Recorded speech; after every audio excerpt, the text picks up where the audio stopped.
students, I am your maths teacher and this is chapter number 7 triangles.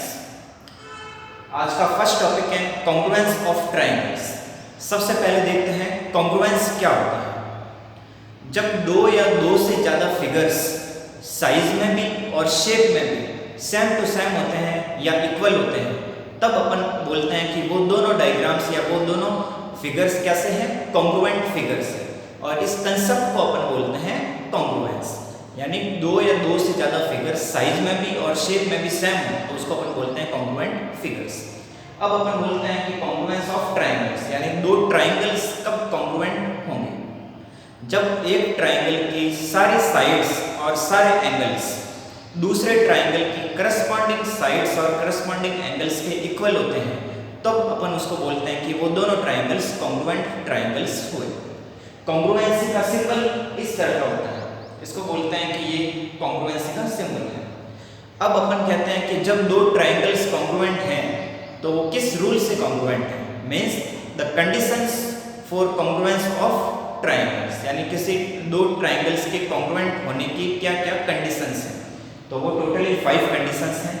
SSS, SAS condition, ASA condition, AAS condition और RHS condition. सबसे पहले अपन देखते हैं SSS condition क्या होता है। SSS means side side side, यानी एक ट्रायंगल की तीनों साइड्स दूसरे ट्रायंगल की करस्पॉन्डिंग तीनों साइड के इक्वल हैं तब अपन बोलेंगे कि दोनों ट्रायंगल कॉन्ग्रुएंट हैं। जैसे ये ट्रायंगल ABC और ये ट्रायंगल PQR, इन दोनों ट्रायंगल में ये साइड AB और ये साइड PQ आपस में इक्वल, ये BC और इसमें QR आपस में इक्वल और इसमें CA और इस ट्रायंगल में RP आपस में इक्वल, यानी इस ट्रायंगल के तीनों साइड्स इस ट्रायंगल की तीनों करस्पॉन्डिंग साइड के इक्वल हैं तब अपन बोलेंगे कि triangle ABC is congruent to triangle PQR by SSS congruent rule. Second number पे है SAS means side angle side, यानी दो साइड और उनके बीच का एंगल, यानी एक ट्रायंगल की दो साइड और उनके बीच का एंगल किसी दूसरे ट्रायंगल की करस्पॉन्डिंग दो साइड्स और उनके बीच के एंगल के अगर इक्वल होता है तो वो दोनों ट्रायंगल्स कॉन्ग्रुएंट ट्रायंगल्स कहलाए जाएंगे। जैसे AB equal to PQ, angle B equal to angle Q and BC equal to QR, तब अपन बोलेंगे triangle ABC is congruent to triangle PQR by SAS rule. Third number पे आता है ASA rule, means angle side angle, यानी दो angle और उनके बीच की साइड। यानी अगर एक ट्रायंगल की दो एंगल्स और उनके बीच की साइड दूसरे ट्रायंगल की करस्पॉन्डिंग दो एंगल्स और उनके बीच की साइड के इक्वल होते हैं तो वो दोनों ट्रायंगल्स कॉन्ग्रुएंट ट्रायंगल्स कहलाएंगे। जैसे angle B equal to angle Q, BC equal to QR and angle C equal to angle R। ये दो एंगल और उनके बीच की साइड, इधर भी दो एंगल और बीच की साइड, तो अपन बोलेंगे कि ये triangle ABC is congruent to triangle PQR by ASA congruent rule. Fourth number condition आती है AAS means angle angle side, यानी ये दो एंगल और एक साइड, इधर भी दो एंगल और एक साइड करस्पॉन्डिंग इक्वल हैं तो अपन बोलेंगे दोनों ट्रायंगल कॉन्ग्रुएंट हुए। It means triangle ABC is congruent to triangle PQR by AAS congruent condition. और लास्ट रूल है RHS, जो कि राइट एंगल ट्रायंगल के अंदर काम में आता है। R means right angle, H means hypotenuse और S मींस साइड, यानी अगर दो ट्रायंगल के अंदर राइट एंगल दोनों में इक्वल होंगे 90 डिग्री, हाइपोटेनियस भी आपस में इक्वल हो और बाकी जो रिमेनिंग टू साइड बचे इनमें से कोई एक साइड भी करस्पॉन्डिंग दूसरे ट्रायंगल की साइड के इक्वल होती हैं तो वहां पे RHS कॉन्ग्रुएंट कंडीशन से अपन बोलेंगे कि triangle ABC is congruent to triangle PQR। तो आपने देखा कि दो ट्रायंगल्स के कॉन्ग्रुएंट होने की 5 कंडीशंस हैं। Now I am stepping aside, take a screenshot and write down in your notebook.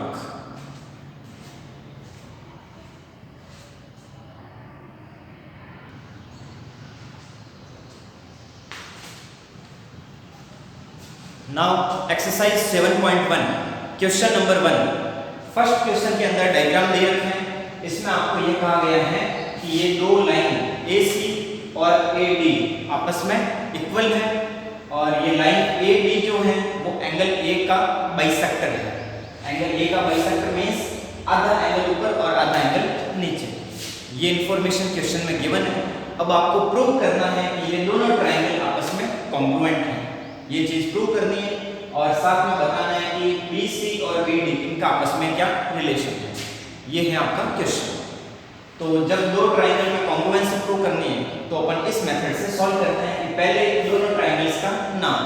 तो मैंने लिखा इन ट्रायंगल ABC ऊपर वाला ट्रायंगल और ट्रायंगल ABD नीचे वाला ट्रायंगल। इन दोनों ट्रायंगल्स में अपन देखते हैं क्या क्या चीजें कैसे क्या इक्वल है। तो इक्वल टू के लेफ्ट हैंड साइड वाली सारी चीजें इस ट्रायंगल के अंदर की हैं और इक्वल टू के राइट हैंड साइड वाली सारी चीजें इस ट्रायंगल के अंदर है। तो अपन देखते हैं इन दोनों ट्रायंगल में क्या क्या चीज कैसे क्या है।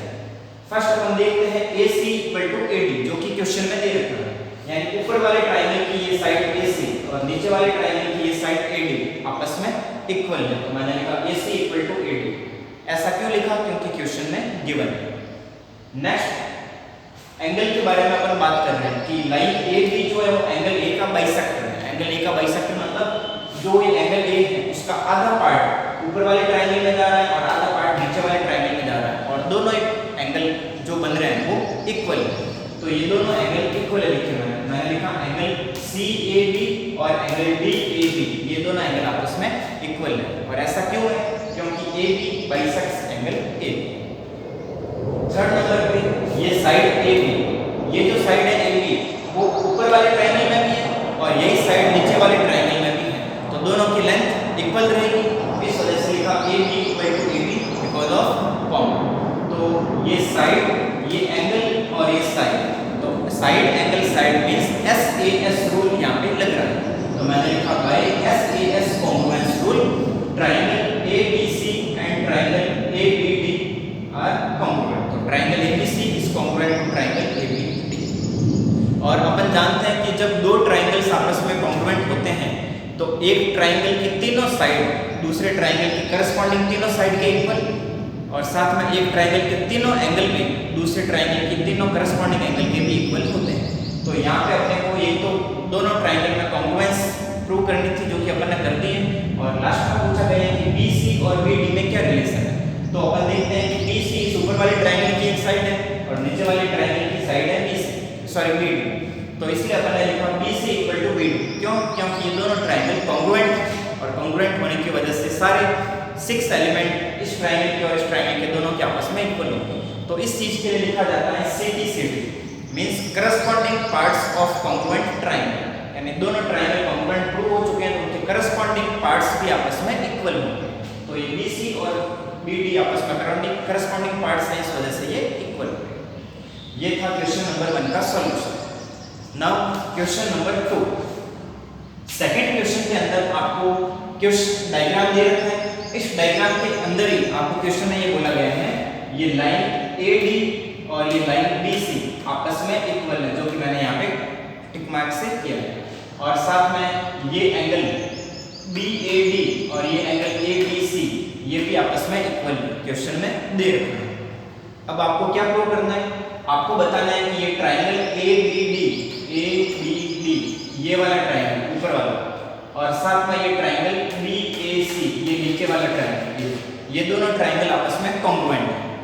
ये चीज प्रूव करनी है और साथ में एक साइड और एक एंगल भी आपको बताना है कि क्या वे इक्वल होंगे या नहीं होंगे।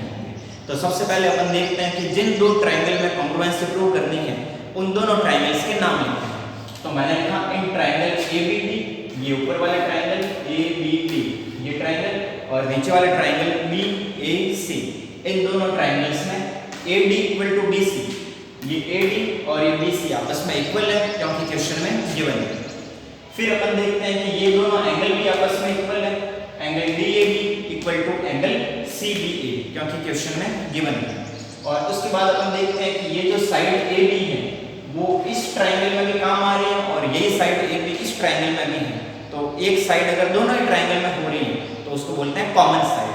तो लिखा AB इस ट्रायंगल में भी है और यही AB इस ट्रायंगल में भी, इसे लिखा तो ये हो गई साइड, ये एंगल और ये साइड, यानी SAS कॉन्ग्रुएंस रूल यहाँ पे लग रहा है। तो मैंने लिखा by SAS congruence rule triangle AED is congruent to triangle BAC। ये दोनों ट्राइंगल आपस में कॉन्ग्रुएंट है, और जब दो ट्राइंगल आपस में कॉन्ग्रुएंट होते हैं तो सिपिसिटी रूल से, यानी corresponding parts of congruent triangle से अपन बोल सकते हैं कि एक ट्राइंगल के सारे 6 एलिमेंट दूसरे ट्राइंगल के सारे 6 एलिमेंट से इक्वल होंगे, और उन 6 एलिमेंट के अंदर 3 एंगल्स आते हैं और 3 साइड्स आते हैं। इसलिए मैंने लिखा BD इक्वल टू AC, यानी ऊपर वाले ट्राइंगल की ये जो साइड BC और नीचे वाले ट्राइंगल की ये साइड ACB आपस में इक्वल होंगे because of CPCT. Similarly angle ABD ये वाला एंगल B के ऊपर वाला एंगल से, और साथ में एंगल BAC ये BAC A के नीचे वाला एंगल, ये दोनों एंगल भी आपस में इक्वल होंगे बिकॉज ऑफ सिपिसिटी। ये था क्वेश्चन नंबर 2 का solution. Now I am stepping aside, take a screenshot and write down in your notebook.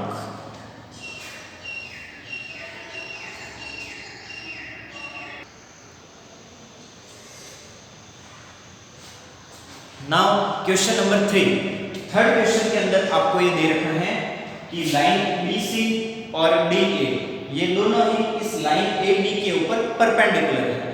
Perpendicular मतलब यहाँ पे 90 डिग्री का एंगल बन रहा है, और इसके साथ में ये लाइन BC और लाइन AD ये दोनों आपस में इक्वल भी है।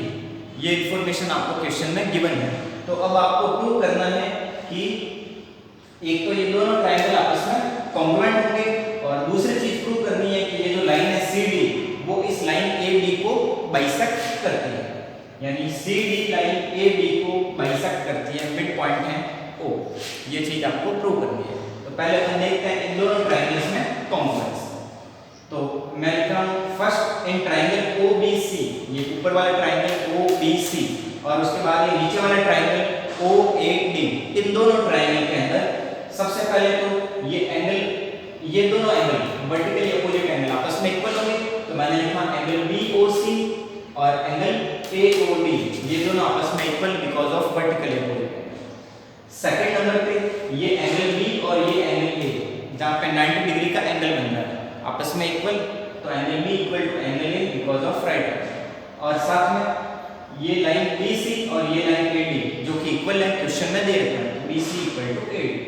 तो एंगल साइड यानी AAS कॉन्ग्रुएंस रूल से अपन ये बोल सकते हैं कि ये दोनों ट्रायंगल OBC एंड OAD ये दोनों ट्रायंगल आपस में कॉन्ग्रुएंट हैं।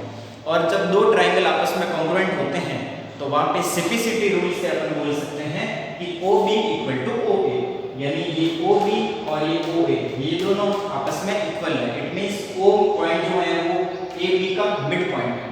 Similarly OC equal to OD, यानी ये OC और ये OD भी आपस में इक्वल है बाय सिपिसिटी। इसका मतलब हुआ कि O पॉइंट जो है वो CD का भी मिड पॉइंट है। इससे ये प्रूव होता है कि लाइन CD जो है वो लाइन AB को बाइसेक्ट करती है। ये था क्वेश्चन नंबर 3 का solution. Now question number 4। Fourth question के अंदर आपको ये दे रखा है कि ये दो लाइन पैरेलल है, ये लाइन P और ये Q, ये दोनों लाइन आपस में पैरेलल है। सिमिलरली ये लाइन L और ये लाइन M ये दोनों लाइन भी आपस में पैरेलल है। तो आपको बताना है कि ये दोनों ट्रायंगल आपस में कॉन्ग्रुएंट होंगे या नहीं होंगे। प्रूव करके बताना है कि कॉन्ग्रुएंट होंगे। ये चीज आपको पूछी है क्वेश्चन में। तो मैंने लिखा L parallel M and P parallel Q जो कि क्वेश्चन में दे रखा है। अब अपने को इन दोनों ट्रायंगल में कॉन्ग्रुएंस प्रूव करनी है। तो मैंने इन दोनों ट्रायंगल का नाम लिखा। नीचे वाला ट्रायंगल है ABC और ऊपर वाला ट्रायंगल है CDA। इन दोनों ट्रायंगल में सबसे पहले अपन देखते हैं कि जब ये दोनों लाइन आपस में पैरेलल हैं तो वहां पे Z या N के शेप में जो एंगल बनते हैं उसको अल्टरनेट एंगल बोलते हैं। तो यहाँ पे ये एंगल और ये एंगल देखो, यहाँ पे Z बन रहा है, ये उल्टा Z बन रहा है, तो ये दोनों एंगल आपस में इक्वल होंगे। सिमिलरली ये लाइन P और Q भी आपस में पैरेलल है, तो यहाँ पे N बन रहा है, तो N के शेप में भी बनने वाले एंगल अल्टरनेट एंगल होते हैं। तो ये एंगल और ये एंगल आपस में इक्वल होंगे। तो इन दोनों एंगल का नाम लिखा ACB equal to CAD alternate angle. और ये बीच वाली जो लाइन है AC ये दोनों ही ट्रायंगल में काम आ रही है, तो मैंने लिखा AC equal to AC because of common. और एक और अल्टरनेट एंगल बन रहा है ये और ये, तो मैंने लिखा equal to angle BCA because of alternate angle. तो यहाँ पे हो गया है एंगल साइड एंगल यानी ASA रूल। तो इसलिए यहाँ पे लिखना है by ASA congruence rule triangle ABC is congruent to triangle CDA। ये था क्वेश्चन नंबर 4 का सॉल्यूशन।